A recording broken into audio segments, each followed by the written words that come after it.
and other emotions. You asked, why do we help each other? Because at one time our ancestors lived in tribal groups which were mostly all related to one another, and it was a learned behavior that if we help each other, we can accomplish more than if we don't. Realizing that it benefits happiness for everyone, the person who does the helping and the person being helped, it benefits the group. This is still left in our brains from long ago, which is why, since we now live in big cities and we are non-relatives, we still feel obligation naturally to help people. You asked, why do we love wildlife? The answer? Well, I would say that I hope all people did love wildlife, but some of them do not. The reason is because we know that suffering and happiness are also found in the animal kingdom, and higher reasoned animals have similar feelings as we have. We can relate to their social patterns and their behavior of moral and immoral acts. Moving on, you have seen experiences and heard stories of missionaries and evangelists and martyrs who have given their life for Christianity. How do we explain that? Well, you heard stories, which meant it probably is not true. They are known as urban legends, such as the Apostle Peter was crucified upside down. Secondly, to be fair, Muslims, Hindus, and other religious faiths, and non-Christians have also given their life for the beliefs they have. That does not make their beliefs true or untrue. But the bigger question is, if you reject the beliefs of Muslims and of Hindus, or non-Christians, in spite of them dying for their religious beliefs, then you cannot turn around and use that argument to prove your religious belief of Christianity is true. The reason people die for their religious beliefs is because they honestly believe that it is true, and their God will reward them for faithful service, or punish them for denying their God at one point of death. A person who dies for something they believe in does not mean that the belief itself is true. You ask, how do we explain healings? Firstly, explaining is a scientific task. Secondly, healings claimed to be supernatural in that realm are not based on science, since science is based on naturalism. Thirdly, there is no evidence of such healings ever occurring. You have to define what you mean by healings, which you did not do. Most healing stories from Christians are not supernatural miracles, but rather easily explained. Whether it be the probability of surviving cancer, or sheer luck, or a coincidence, it can hardly be due to God, since science is the reason people recover much more today than they did before. It is because of medication, surgery, technology, research, and evolutionary biology, which you happen to reject, that many people live longer and get healed. So if you wish to give credit where credit is due, give it to the men and women who do the work, not your imaginary friend who condemns the science. You ask, how do we explain acts like the giving of the tsunami appeal? Simple. Just as I said before to your question of why we help each other, it is a leftover mistake of our tribal ancestry. It is a wonderful mistake, but a mistake nevertheless, since there is no logical reason to do it. You said it did not fit, and still does not fit any scientific explanation. Well, obviously you did not look hard enough or talk to any scientists. Stop being lazy, and if you wish to get answers, don't get them from yourself if you are unfamiliar with something, and certainly do not get them from people who hate science. I just gave you simple scientific explanations of why those things happen. Who are you to tell anybody they cannot deny God with science, as that would not be accepting all possibilities? Science does not deny or support a belief in God. It is totally neutral.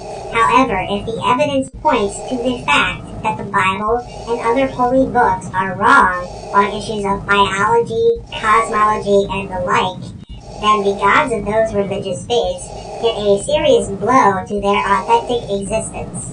And like I said, there are plenty of Christians and other religious folks who do accept evolutionary theory and are not afraid of science as you are. Why should we not deny that which has no evidence for it? All possibilities would include nonsense like clouds being made of concrete, the moon being made of green cheese, etc. Your view of science is flawed, given that you think science is somehow an absolutist philosophy, which it is not.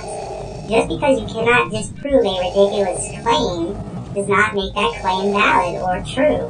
The burden of proof is on those who make the claim, not the skeptic or scientist who requires evidence.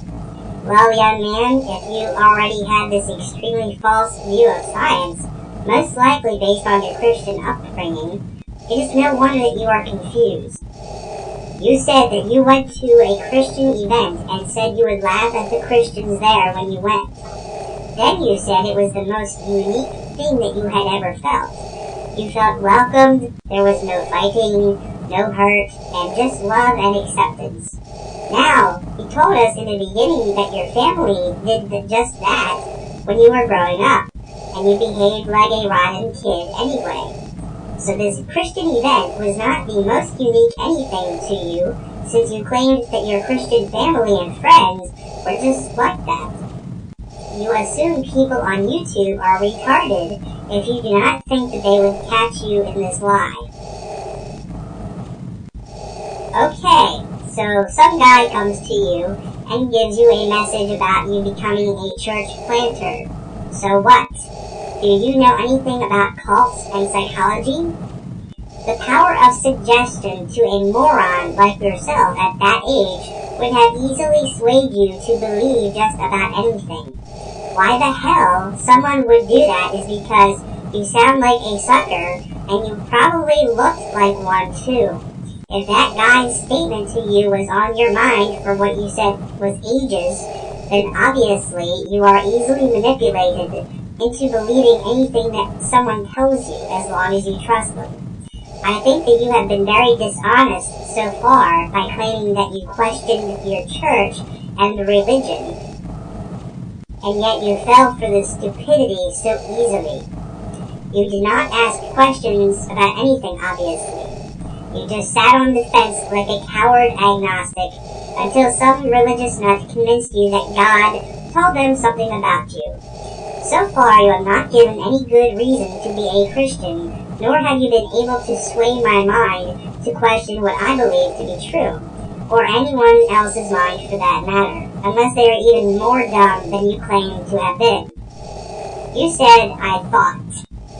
My answer is you did not think one bit. To the question, is there a God? The answer is no, and your disgusting accusations against science and your willingness to lie for Jesus is clear indication that no God is influencing your mind for good. Is there a point to life? Well, once again, you have contradicted yourself. You said that your loving Christian family told you that you have a free will. So obviously the point in life is based upon your free will and what you make of it. So there would be no reason to ask such a redundant question. There does not have to be a point to life. There is no rule book that says that there does. You asked, am I loved? Well, either you have a short memory or you are a liar. The reason is that if your family was so good and full of love as you suggested, then to say that you don't know if you are loved means that they either did not love you, which means you lied about them being good, or it means that you have no clue what the word of love actually means. Of course, you found books that attack evolution and atheism. That is because Christianity cannot hold its own validity. Christians like yourself attempt to prove Christianity is true by attacking science and non-believers. That is no different than what a Muslim does or what anyone with a delusion does against others who don't agree with it.